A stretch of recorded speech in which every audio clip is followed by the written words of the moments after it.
junction between the axon terminal of one neuron and the dendrite of another neuron is called synapse. मतलब क्या हुआ कि मेरे पास ये दो न्यूरॉन हैं, इसमें से जो एक्सॉन टर्मिनल और डेंड्राइट्स है, इनका जो जंक्शन है इसको हम क्या बोलते हैं जी? साइनेप्सिस बोलते हैं। अच्छा बेटा याद रहे कि जो भी हमारे पास ये जंक्शन है, ये हमारे पास इनमें खामखा गैप होगी, क्या होगा? स्पेस होगी। तो इसमें जो स्पेस प्रेजेंट होती है तो हम कहते हैं the gap present in the synapse is called ji synaptic cleft। क्या बोलेंगे इसे? synaptic cleft। यानी ये जो जंक्शन है, इन दोनों का जो आपस में जंक्शन है, इसमें जो स्पेस है, ये वाली जो स्पेस है, इसको हम क्या बोलेंगे जी? Synaptic cleft. यस। अच्छा दूसरी बात, हमारे पास बेटा इसमें दो न्यूरॉन है, हमने इस एग्जांपल ली है दो न्यूरॉन की। एक न्यूरॉन ये है बेटा, आपको पता है कि मैसेज किस तरह फ्लो करता है, from dendrite to cell body and from cell body to axon and from one axon to another dendrite, from then cell body and then हाँ जी बोले ना other axon and then again। अच्छा तो हमारे पास मैसेज इस तरह फ्लो करता है। अब बेटा वो न्यूरॉन जो इस साइनेप्स की तरफ मैसेज लाता है, इसको हम बोलते हैं प्री साइनेप्टिक न्यूरॉन। क्या बोलेंगे इसे? हाँ तो ये हमारे पास हुआ क्या जी? Pre synaptic neuron. क्या हो गया ये? प्री साइनेप्टिक न्यूरॉन, यानी वो न्यूरॉन जो मैसेज लाता है। प्री का मतलब क्या है जी? पहले। ठीक है जी। तो जब ये प्री हो गया तो इसको हम बोलेंगे जी पोस्ट साइनेप्टिक जी न्यूरॉन। इसको हम बोलेंगे पोस्ट साइनेप्टिक। पोस्ट का मतलब क्या है जी? के बाद। पोस्टमार्टम, मरने के बाद। ठीक है जी। तो ये हो गया प्री साइनेप्टिक न्यूरॉन, ये हो गया पोस्ट साइनेप्टिक न्यूरॉन। अच्छा बेटा ये जो मेम्ब्रेन है, जो साइनेप्टिक नोड में मौजूद मेम्ब्रेन है, इसको हम बोलेंगे जी प्री साइनेप्टिक मेम्ब्रेन। क्या बोलेंगे इसे? Pre synaptic membrane. अच्छा और इसको क्या बोलेंगे जी? शाबाश पोस्ट साइनेप्टिक मेम्ब्रेन। अच्छा बेटा हमारे पास जो एक्सॉन टर्मिनल है, इसमें हमारे पास वेसिकल्स होंगे, छोटे छोटे पैकेट्स होंगे जिसमें हमारे पास केमिकल होंगे। उन वेसिकल्स को क्या बोलेंगे जी? Synaptic vesicles. क्या बोलेंगे इसको? पहले हम पढ़ चुके हैं इसको। यस। Synaptic vesicle. ठीक है जी। अच्छा तो बेटा हम समझ गए इस स्ट्रक्चर को कि हमारे पास इसमें दो न्यूरॉन इन्वॉल्व है। एक को हम कहते हैं प्री साइनेप्टिक, दूसरे को हम कहते हैं पोस्ट साइनेप्टिक। जो प्री साइनेप्टिक है इसका एक्सॉन इन्वॉल्व होता है, जो पोस्ट साइनेप्टिक है उसका डेंड्राइट्स इन्वॉल्व होती है। ठीक है जी। अच्छा मैसेज आता है तो लास्ट पार्ट है इसको हम कहते हैं साइनेप्टिक नोड, इसमें वेसिकल मौजूद होंगे। अच्छा इस वेसिकल्स में बेटा हमारे पास केमिकल्स होंगे। क्या होंगे जी? न्यूरोट्रांसमीटर्स। contain chemicals called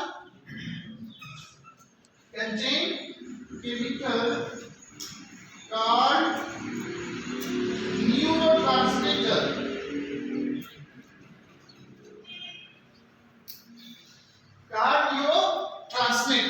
अच्छा ये दूसरी बात, हमारे पास बेटा ये जो साइनेप्स है ये दो किस्म के होंगे। इसके दो टाइप्स हैं। कितने टाइप्स हैं जी? दो टाइप्स हैं। एक को हम बोलते हैं जी electrical synapsis. Yes sir. Synapsis, और दूसरे को हम बोलते हैं जी केमिकल केमिकल साइनेप्सिस। अच्छा बेटा, जो इलेक्ट्रिकल साइनेप्सिस है इसका मैकेनिज्म क्या है बेटा? सुने, हमारे पास जो इलेक्ट्रिकल साइनेप्सिस होती है तो उसमें जो साइनेप्टिक क्लिफ्ट होता है, व्हाट इज साइनेप्टिक क्लिफ्ट? ये बीटरी, तो जो साइनेप्टिक क्लिफ्ट होती है उसमें तो वो हमारे पास तकरीबन 0.2 नैनोमीटर होता है। कितना जी? इलेक्ट्रिकल साइनेप्सिस में क्या होता है? साइनेप्टिक क्लिफ्ट कितना होता है? 0.2 नैनोमीटर। अच्छा, दूसरी बात, इसमें क्या होता है? इसमें होता ये है बेटा कि आप लोगों ने तब इम्पल्स में पढ़ा था कि प्लस माइनस होता है ना, ठीक है जी, प्लस माइनस, जब ये प्लस माइनस यहाँ तक आ जाते हैं बेटा, तो इसकी वजह से प्लस माइनस, तो इसकी वजह से बेटा ये अपने साथ इस pre synaptic post synaptic membrane को भी इसी तरह ये प्लस फॉरवर्ड कर लेता है। इसी तरह ये प्लस वहां पर भी, मतलब क्या हुआ बेटा, यहाँ प्लस माइनस पहुंच गया, इन प्लस माइनस की वजह से यहाँ पर भी चेंज आ जाता है, यहाँ पर भी चेंज, क्योंकि स्पेस बहुत कम होती है, स्पेस इसमें बहुत कम होती है, आयंस ट्रांसफर हो जाते हैं, ठीक है जी। तो इस वजह से बेटा हमारे पास ये बहुत कम जगह होगी, स्पेस 0.2 नैनोमीटर होगा साइनेप्टिक क्लिफ्ट, तभी हमारे पास इलेक्ट्रिकल साइनेप्सिस होगा।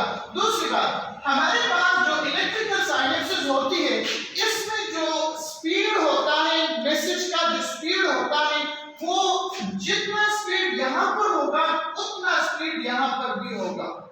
निग्लिजिबल चेंज आता है, कितना चेंज आता है? निग्लिजिबल चेंज आता है। और तो जिस स्पीड के साथ नर्व इंपल्स यहाँ से गुजरता है, यहाँ पर भी उसी स्पीड के साथ से गुजरेगा, जबकि केमिकल साइनेप्स में चेंज आएगा, वो हम पढ़ते कि किस तरह चेंज आएगा। दूसरी बात ये है बेटा कि जितने भी इलेक्ट्रिकल साइनेप्सिस हैं ये हमारे पास लोअर इनवर्टिब्रेट्स में और इनवर्टिब्रेट्स में होते हैं। दूसरा, ह्यूमन में ये रिफ्लेक्सेस में होती है, आई में होती है और थैलेमस में होता है, ठीक है जी। तो ये हमारे पास ह्यूमन के इन ऑर्गन्स में मौजूद होते हैं। जितने भी रिफ्लेक्सेस हैं उसमें इलेक्ट्रिकल साइनेप्स होती है, क्योंकि आपको पता है रिफ्लेक्स हमारे पास क्विक एक्शन होता है और इसका स्पीड तेज होता है, तो इस वजह से वहां पर ये होगी। अच्छा, जो दूसरा है केमिकल साइनेप्स। केमिकल साइनेप्स क्या है जी? आगे कैसे डिफाइन करेंगे, बोले ना यार? जिसमें chemical the transfer of nerve impulse through chemicals from axon, from, आप इस तरह भी लिख सकते हैं, from pre synaptic neuron to post synaptic neuron through chemicals.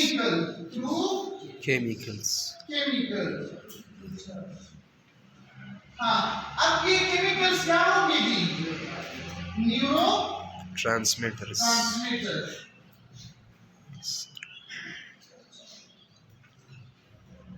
Neurotransmitter, तो मतलब क्या हुआ कि वो साइनेप्सिस जो हमारे साथ एक न्यूरॉन से दूसरे न्यूरॉन में न्यूरोट्रांसमीटर्स के थ्रू जाता है, उसको हम क्या बोलेंगे? Chemical synapse. अच्छा बेटा, जो केमिकल साइनेप्स होती हैं तो इसमें जो स्पेस होता है तो वो हमारे पास 10 नैनोमीटर से लेकर 20 नैनोमीटर तक होता है। कितना जी? The synaptic cleft is about 10 nanometer to 20 nanometer में ये स्पेस होता है। अच्छा बेटा, हम जरा इस केमिकल साइनेप्स को जरा डिटेल में देखते हैं इसमें क्या होता है। देखिए बेटा, यहाँ पर ही देख ले चले, ये है बेटा मेरे पास क्या जी? इसके अंदर ये मेरे पास पड़े हैं न्यूरोट्रांसमीटर।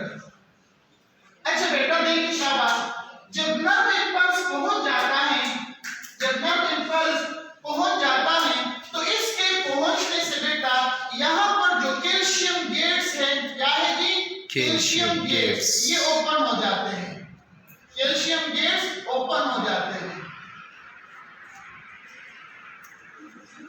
अच्छा, जब कैल्शियम गेट्स ओपन हो जाते हैं तो ये कैल्शियम इस प्री साइनेप्टिक मेम्ब्रेन में दाखिल हो जाती है। क्या हो जाता है?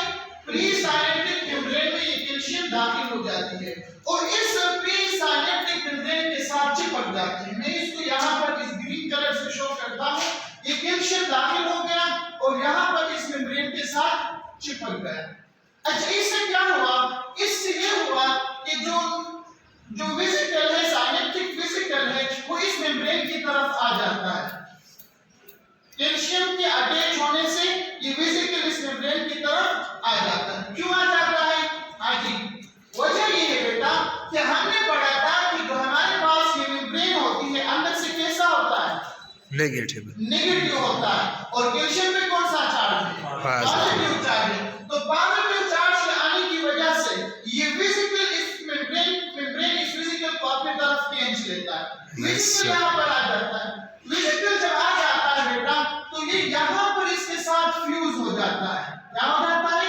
फ्यूज। और इस न्यूरोट्रांसमीटर को यहाँ पर सिक्रीट कर लेता है। न्यूरोट्रांसमीटर को यहाँ पर सिक्रीट, ये न्यूरोट्रांसमीटर चले जाते हैं और इस पोस्ट साइनेप्टिक मेम्ब्रेन के साथ अटैच हो जाते हैं और इसमें सोडियम पोटेशियम गेट्स को एक्टिवेट कर लेता है। क्या कर लेता है? सोडियम पोटेशियम गेट को ओपन कर लेता है। तो बेटा आपको पता है कि जिस तरह नर्व इंपल्स पैदा होती है तो उसमें सोडियम पोटेशियम गेट्स का किरदार है। इसी तरह जब यहाँ पर सोडियम पोटेशियम गेट्स ओपन हो जाते हैं तो यहाँ पर भी वही इंपल्स पैदा हो जाती है जिस तरह नर्व इंपल्स में पैदा हो रही है। नहीं समझे? पॉजिटिव पॉजिटिव, हाँ जी, अंदर जाएगा बाहर आएगा, अंदर जाएगा, सोडियम अंदर जाता है। तो इसी तरह बेटा ये गेट से ओपन हो जाता है सोडियम गेट, तो सोडियम अंदर चली जाती है। सोडियम के अंदर के जाने की वजह से बेटा हमारे पास अंदर मेम्ब्रेन कैसे हो जाती है? प्लस। अच्छा, फिर वो गेट्स ओपन हो जाते हैं, कैल्शियम ओपन होते हैं। तो इसी तरह हमारे साथ नर्व इंपल्स पैदा होती है। समझ गए? Yes sir. नहीं ना। अच्छा बेटा, अगर आप याद तो हमने पढ़ा था, मैं भूल गया आपको, ठीक है ना? सोडियम गेट्स ओपन हो जाता है, ठीक है जी, सोडियम अंदर चला जाता है, अंदर मेम्ब्रेन प्लस हो जाती है, बाहर माइनस हो जाता है, फिर ये बंद हो जाती है। Yes sir. के बाद रिपोलराइजेशन होती है, कैल्शियम गेट्स ओपन होते हैं, सॉरी पोटेशियम गेट्स ओपन होते हैं, फिर पोटेशियम बाहर जाता है तो प्लस माइनस हो जाता है। ये आप पिछला लेक्चर सुने, उसमें हमने ये बात की थी। अच्छा बेटा, अब हम एग्जाम कर लेते हैं कि हमारे पास एक न्यूरोट्रांसमीटर है, उसका नाम है एसिटाइलकोलिन। क्या नाम है उसका? एसिटाइलकोलिन। अब मेरे पास यहाँ पर एसिटाइलकोलिन रिलीज हो गया, इसने इस मेम्ब्रेन को भी हमारे पास डिपोलराइज किया। सही है, डिपोलराइज किया इस मेम्ब्रेन को, नर्व इंपल्स पहुंच गई। अब इस न्यूरोट्रांसमीटर का क्या होगा? इस न्यूरोट्रांसमीटर का, क्योंकि अगर ये मुसलसल पड़ा रहे तो इसका तो ये मतलब है कि सोडियम गेट्स मुसलसल ओपन रहेंगे। अब इसमें तो बंद होना है, तो बंद कब होंगे? जब एसिटाइलकोलिन यहाँ से खत्म हो जाए। कैसे बात नहीं समझे आप? बेटा हमने ये कहा कि देखिए जी, मेरे पास एक साइनेप्टिक नोब है, ठीक है जी, इसने यहाँ पर एसिटाइलकोलिन को रिलीज किया और इस एसिटाइलकोलिन की रिलीज की वजह से बेटा हमारे पास जो ये डेंड्राइट्स है, इसको हमने क्या नाम दिया था? Post synaptic membrane. ये एक्टिवेट हो गई। सही है बेटा, इंपल्स पैदा हो गई। Yes sir. इंपल्स पैदा हो गई। अच्छा, अब ये एसिटाइलकोलिन अगर यहाँ रहेगा मुसलसल तो होगा क्या?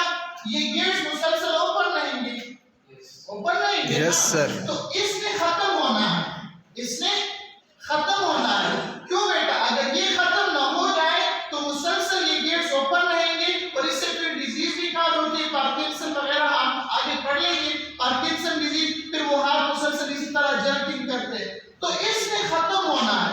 अब ये कैसे खत्म होगा? तो इसके लिए पोस्ट साइनेप्टिक मेम्ब्रेन एंजाइम्स को सिक्रीट करता है। इस चीज को, एंजाइम को।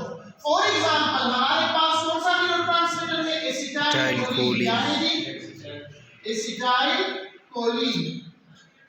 अच्छा, अब इस एसिटाइल कोलिन को खत्म करने के लिए हमारे पास जो एंजाइम सिक्रीट होती हैं उसका नाम है एसिटाइल कोलिन एस्टरेज। क्या नाम है इसका? Acetyl choline esterase. ये एंजाइम क्या करता है बेटा?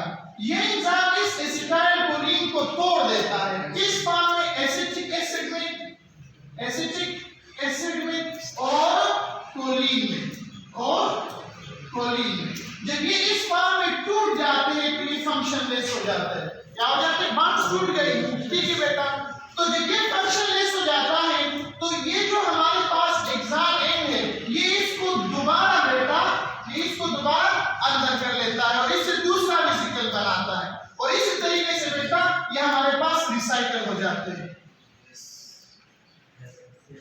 समझ गए? रिवाइज करो जी।